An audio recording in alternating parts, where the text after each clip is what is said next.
Hello, how are you?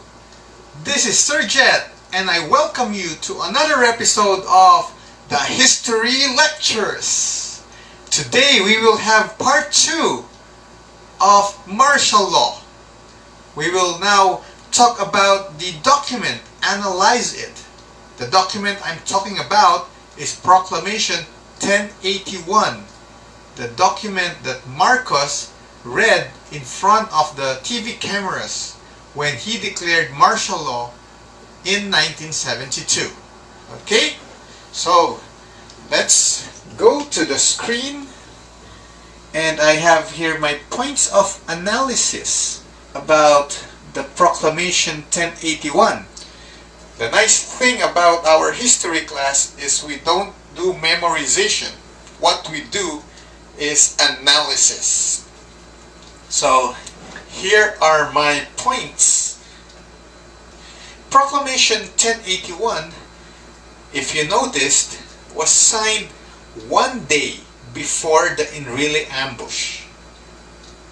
Remember, Enrile was supposedly ambushed on September 22, but the document was signed September 21, and then the TV broadcast happened on September 23.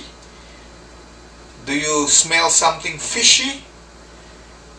If Marcos is saying that he's declaring martial law because the country is under fire, because the defense secretary is very vulnerable to the attacks of the NPAs, so he's declaring martial law, where in fact that the ambush, the alleged ambush, happened on September 22, but the document saying that he's declaring martial law was already signed at the time of the ambush.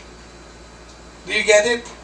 So how come you say that the ambush resulted to the signing of the martial law? It doesn't make sense, right? Because when the ambush happened, the document was signed already. So what do we see here? We see that martial law, the declaration of martial law, seemed to be very deliberately crafted. It was well planned. It's like it's going to happen even though there's no ambush. It's going to happen. Martial law will be declared anyway, with or without the chaos, it seems, because it's already signed before the alleged last straw of chaos, the ambush of Enrile. Number 2, we can see in the whole document that it was carefully and meticulously crafted. It provided a detailed justification for martial law, including Supreme Court rulings. Okay, it cited some cases handled by the Supreme Court and a long history of how communism evolved in the Philippines. It also cited very important numbers or statistics of how many died, how many bombings, how many guns were smuggled, etc. It's full of research, and it even had in it the intercepted enemy document, the Regional Program Action of 1972, inserted within Proclamation 1081, an alleged NPA plan of how they will attack the government. And that document was intercepted by the intelligence forces of the armed forces. And so, as you can see, the Proclamation 1081 is a hodgepodge of documents and facts and statistics put together by some genius or group of geniuses. And they say Marcos was really a genius. He's a very intelligent man, a champion lawyer. And if you're a lawyer, you must be very good in justifying things, in bringing out evidences, piece them together to build your point.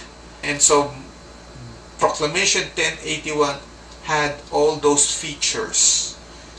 A hodgepodge collection of so many evidences or so many points for proving that the country was in chaos and martial law was very much needed at that time. And some say that Enrile also could have helped Marcos in writing or drafting Proclamation 1081 because Enrile is also a champion lawyer. These people, they seem to have a very, very well-crafted document, the Proclamation 1081, to justify martial law. Now, the chaos that was described in Proclamation 1081 composed of basically the threat coming from the communists and the threat coming from the Muslim separatist movements.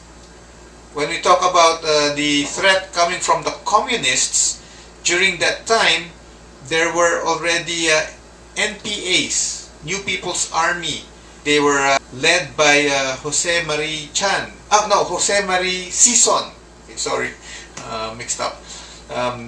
This guy is the father of communism in the Philippines, or the father of the NPAs in the Philippines. Okay, and they call it the NDF, CPP, NPA, NDF, CPP, Communist Party of the Philippines. And their objective is to bring down the democratic government in the Philippines and replace it with a communist government, similar to the government in the USSR and communist China. In communism, there is equal distribution of wealth.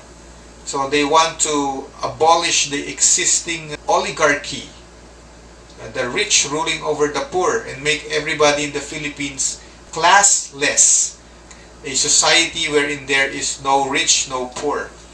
And that means they will distribute the wealth of the rich to everybody in the Philippines. That is their objective. One feature also of communism is that they don't like religion, any form of religion. A Buddhist, Christian, Muslim, that's what they did in communist China and in communist USSR.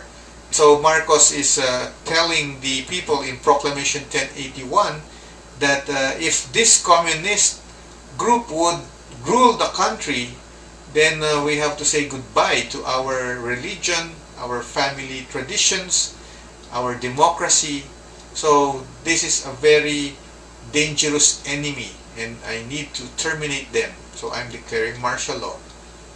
Now the communists are doing terroristic actions according to the document 1081.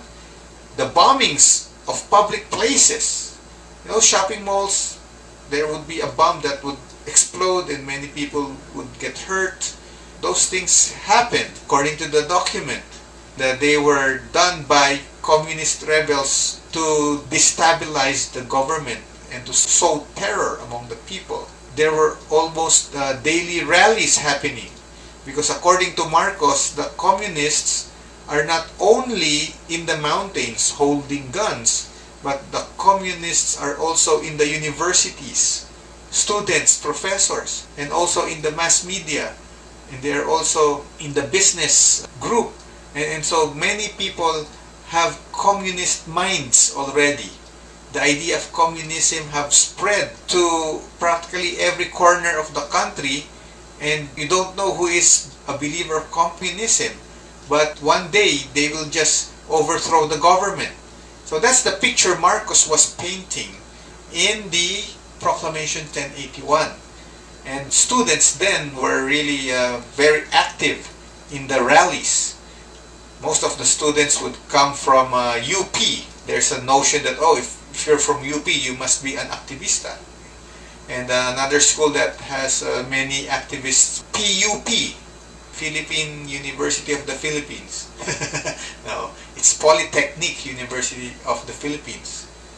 And they say Lyceum also had lots of activists. So student activism was very much alive during that time. So many schools, not only UP, would have chapters of the Kabataang Makabayan, KM, and many other left-leaning groups that Marcos enumerated in the document 1081.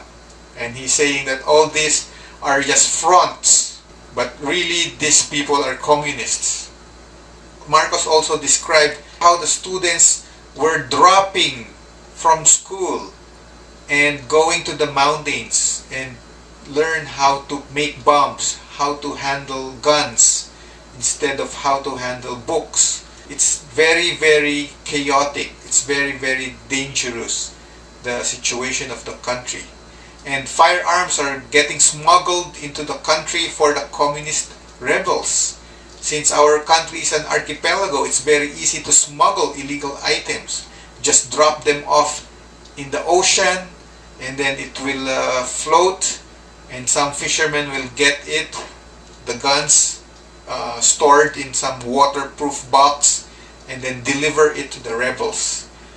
That is the situation that Marcos was describing in 1972. And aside from the NPAs, there were also the rebels in Mindanao, Muslims who wanted to separate themselves from the Republic of the Philippines and have an independent state in Mindanao, a country of their own.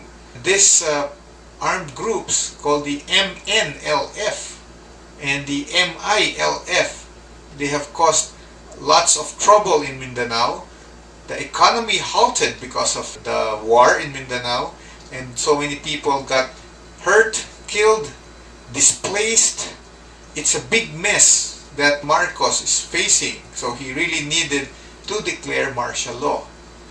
See, Marcos is saying that the government is facing lots of headaches every day.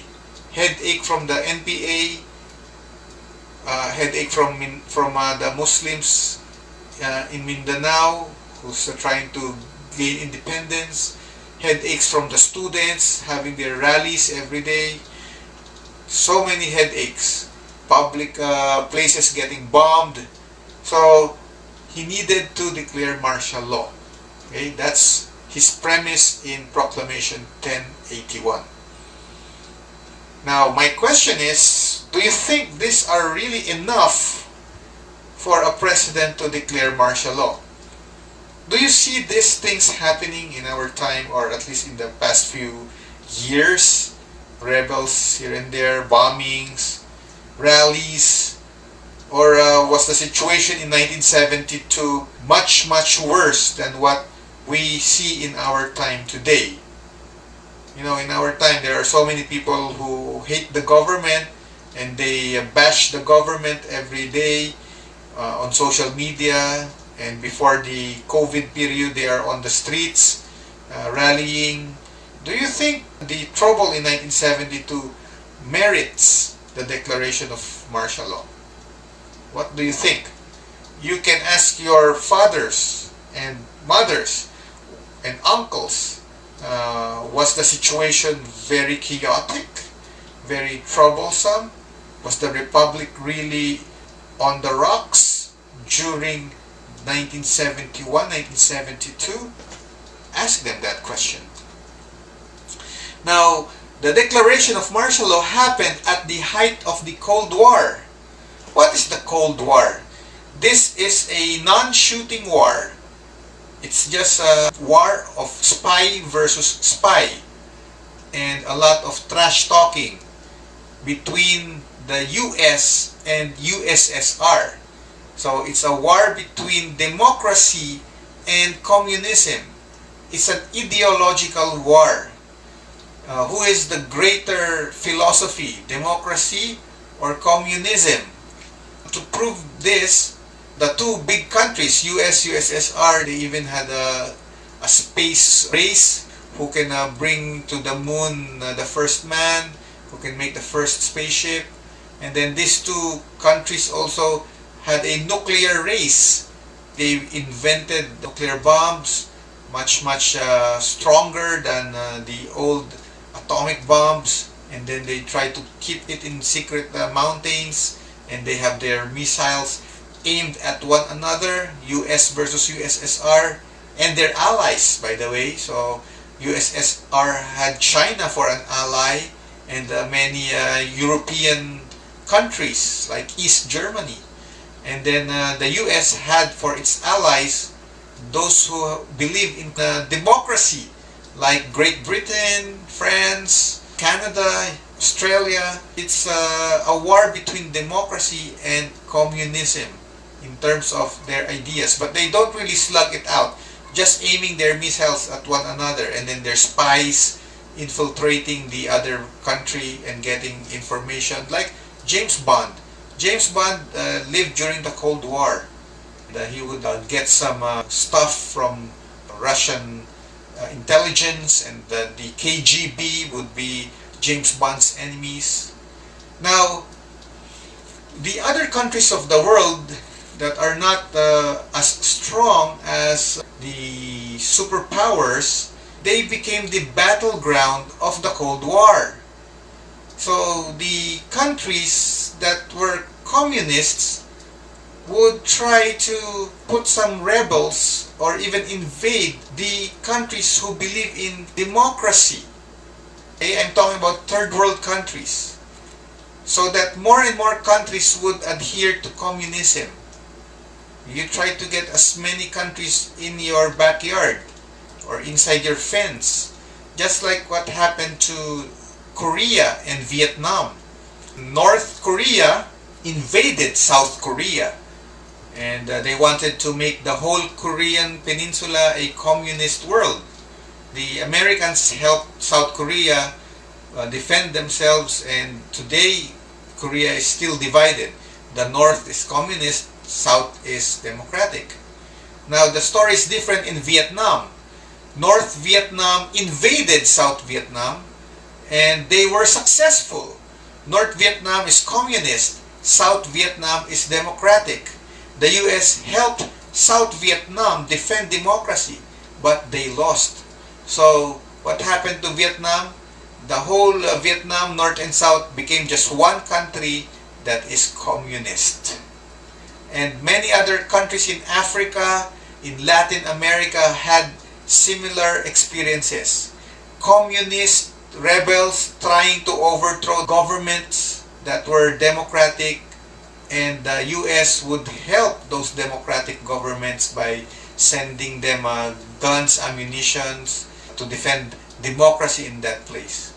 And that's the Cold War. Many say that Marcos declared martial law because he wouldn't want our country to fall into the hands of the communists. We don't want to be another Vietnam or a South Korea that faced a very, very strong communist force, and his government, which is democratic, would be wiped out by the communists. And so the US didn't disagree with Marcos's declaration of martial law because the US also hated the communists. Marcos and the US had a common enemy, the communists, the NPAs. So with Marcos declaring martial law, with all its negative effects, America didn't really say, Marcos, don't do that. But they must probably been happy also, because martial law protected US interests in the Philippines, and the US wouldn't want our country to be a communist country. Do you think Marcos was right in declaring martial law? Do you think that had Marcos not declared martial law, we would have been a communist country? What do you think? Would you enjoy being a communist country? Think about that.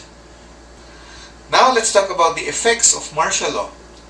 Since the enemies of Marcos got silenced because of martial law, so not only the communists and the Muslim rebels, but also the politicians, Ninoy and his friends, who were number one critics of Marcos, got silenced. And the largest slice of the national budget went to the military. So Marcos was able to buy lots of tanks, war planes, ammunition to crush the NPAs, to crush the Muslim separatist movement in Mindanao. The military would have top priority in everything. And with the opponents of Marcos silenced, he was able to loan billions of dollars, not millions, but billions from foreign banks.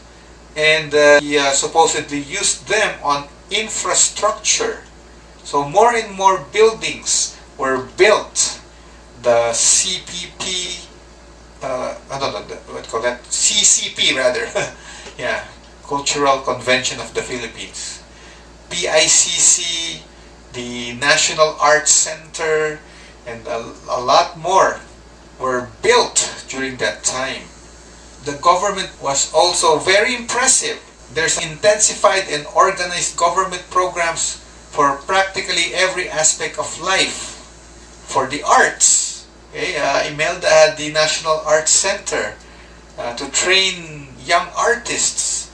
And then for science and technology, we have the Philippine Science High School. So it's like an academy to build the next generation scientists, artists, even sports. Marcos had an aggressive training program to improve the sports in our country, so we will not be a laughing stock in the Olympics and in other international competitions. During this time, even our basketball program was very successful because the strategy that Marcos used was to inject foreign blood into the team, have some naturalized players to play for the Philippine flag, and we won in international competitions. Even in track and field, do you remember the Gintong Alay program? Go for gold, something like that. So Marcos was really very supportive in the area of sports. Also in the area of nutrition, there was free bread for every child in the public schools. It's called Nutriban. Okay, so that every child would be well nourished. Nobody would be malnourished. And Marcos also had a great housing program. Relocation sites for the informal settlers. Got them out of the railroads and out of the slum areas in Manila. And he built communities in Bulacan, in Cavite. These are relocation centers so that every poor Filipino would have his own land in those housing projects. Amazing. That's martial law for you. Okay. Meanwhile, with all this glory that can be seen on the outside, there were lots of buzz about corruption. Okay. That the money that was being used, that we can see with our eyes, that's just the tip of the iceberg, because a large part was being pocketed by the cronies or the friends and relatives of Marcos. That's the buzz of corruption happening, because nobody can complain. There was no freedom of the press, freedom of speech. If you say anything against the government, you will be in trouble. You might be in prison, or you might be dead. So nobody was complaining. Everybody was afraid of the military, of Marcos, because it's martial law. And so there were also many human rights abuses, cases of torture, illegal arrest, illegal detention, and police brutality, but they never get reported in the newspapers because there was censorship of the press. That's the dark side of martial law. And furthermore, Marcos wanted to crush the rebels, but the result is that insurgency continued to escalate. The people in the provinces, in the mountains, many continue to join the NPAs because the NPAs also double time. If Marcos had to double time his effort, the rebels also double time their efforts to build their forces. The buzz of corruption and bad governance made more people think twice about supporting the government, and they jump over to the side of the communists. You ask your parents about what I'm saying now. Is it true? Is it just chismes about the good things and the bad things about martial law? Ask your parents. Now, some people would say that martial law was good because the country experienced discipline and order. I have encountered several old people who say this. Most of them are Ilocanos. That martial law brought good to the country, and they say that they miss martial law. They wouldn't exchange martial law for what we're having right now, because right now the country is much more chaotic, and there are people who would say this, while some people would say the opposite, that martial law was bad because of the rampant cases of graft and corruption, human rights abuses, and many other negative stuff about Marcos and his governance. So ask your relatives what they think. Alright? And I want you to not only just accept or absorb what I say, but I want you to really make your own research, to really think critically and have your own opinion about martial law. Okay, so after reading the document yourself, reading it line by line, answering our guide questions, and listening to my lecture, I hope you have a better picture of the martial law years. And I hope this primary document 1081 has helped you in your quest for knowing more about history. Alright? So, this is Sir Jet saying goodbye and thank you.